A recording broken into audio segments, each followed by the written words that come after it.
Hey, welcome back to another video from Between CAD Classes. I'm Tracy, and this video is going to be part 2 of a 6-part series on creating the caster assembly in AutoCAD. If you haven't seen the other parts yet, please check out the playlist in the description of this video. You will also find in the description of this video the template that I'm going to use, as well as the detailed drawing so that you can do this right alongside with me. The part that we're going to focus on in this video is going to be the axle. The axle is a pretty simple part. I'm actually going to show you 2 different ways that we can do this, one with extrusions, and then secondly with a revolve.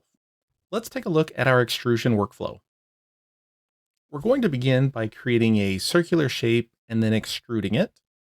Then we're going to create another circular shape and extrude it. We'll add in the chamfer, and then we're going to mirror the entire part over to end up with the final axle. Let's jump right in. So here you can see that I'm in my axle part file and I have the axle layer current. And taking a look at the detailed drawing, the first thing that I'm going to draw is this diameter 0.875 circle.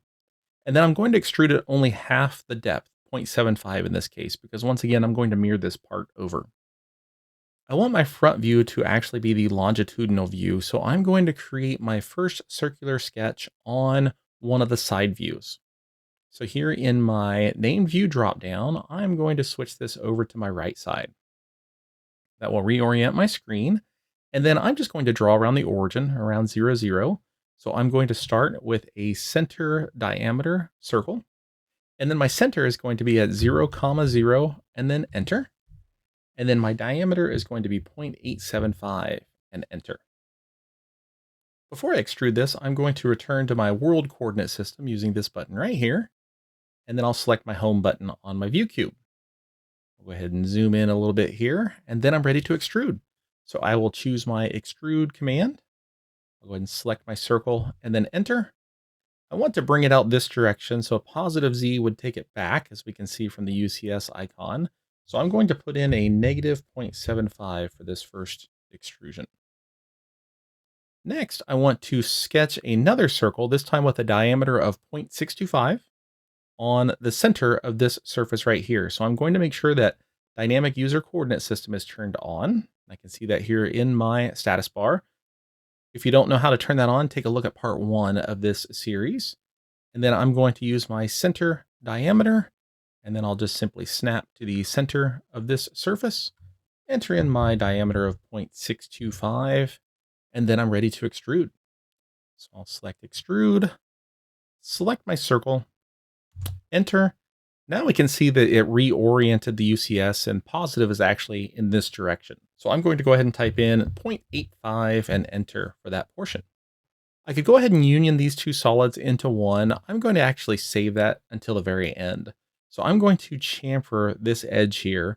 Looking at my detailed drawing, it is a 0.05 by 0.05 chamfer. So on my solid tab, I am going to select Chamfer Edge, which is hidden underneath Fillet Edge. In my command line, I'll select distance, enter in 0.05 and enter, and then enter one more time to accept 0.05 as the second chamfer distance. Then I can select the circle and then press enter twice, once to preview it and then once more to finish it. All right, now I'm ready to mirror this part. So I am going to use my 3D mirror command. So back on my home tab, here is my 3D mirror tool. As with the 2D mirror, the first step is to select the geometry. So I'll just go ahead and window around and select all my geometry here and enter. Then I need to specify a plane to mirror about. In 3D, I can specify 3 points, but I can also specify a plane. So as you can see, this surface is on the YZ plane. So rather than pick points, I'm actually just going to select YZ in my command line. Press enter to accept that point, and then enter to say, no, I don't want to delete the originals. And now you can see the second half of my part there. The last thing left then is to union this into one solid part. So I'll choose my union tool, select all of my geometry and press enter. And now I can see that I have one solid part. Next, we'll take a look at how we can create the same part using a revolve. So taking a look at how we can do this with a revolve, we are going to create one sketch and revolve it. So the sketch that we're creating that you see here is going to be basically the cross section of this part. And we can sketch this in the front plane or the top plane.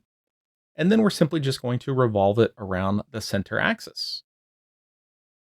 So let's get started with this one. I am going to go ahead and sketch on my top view.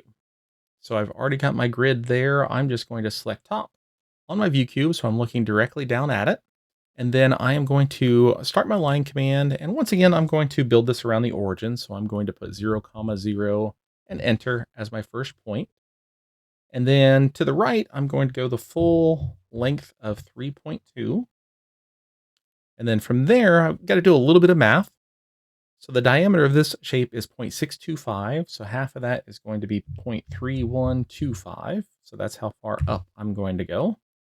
Back to the left, 0.85. And then once again, a little bit of math. I have 0.875 for the entire large diameter minus 0.625 for the small diameter. That's going to give me 0.25 or a quarter.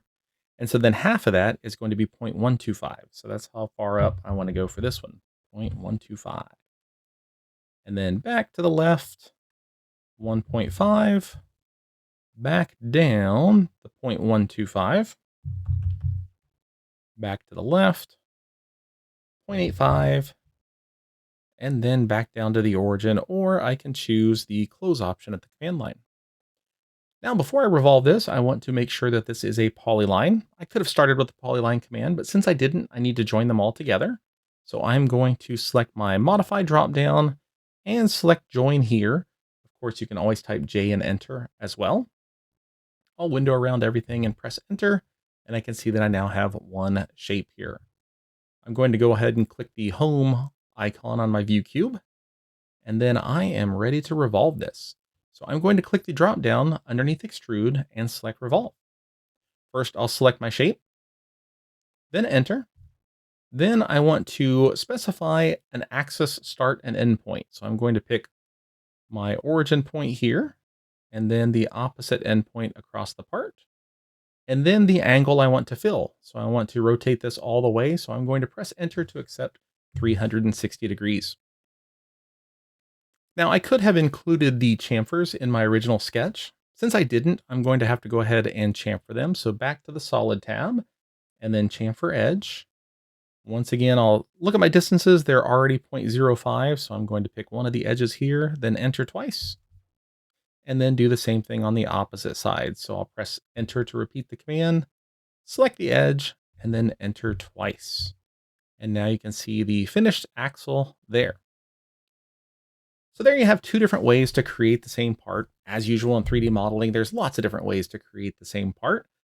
The first method might be a little more familiar using the extrude tools, but the second method, the advantage there was we were able to basically do it all in one sketch. Now that I have the solid part, I'm going to create a detail drawing. So I'm going to switch to my A-sized layout. And if I already have a viewport here, I'm going to delete it. And then I'm going to switch to the layout tab. What I'm looking for are these view tools. If you don't currently see them, you'll need to load the appropriate menu. Check out part 1 of this series to see how you can load those menus in. I'm simply going to come to my base view tool and choose from model space. I'm going to double check my views. It's going to show hidden lines. It's going to be 1-to-1. I'm happy with both of those. I'll go ahead and click to place my front view, and then I will click OK. It instantly puts me into the projection view tool. So I'm going to project a left side view and an isometric view.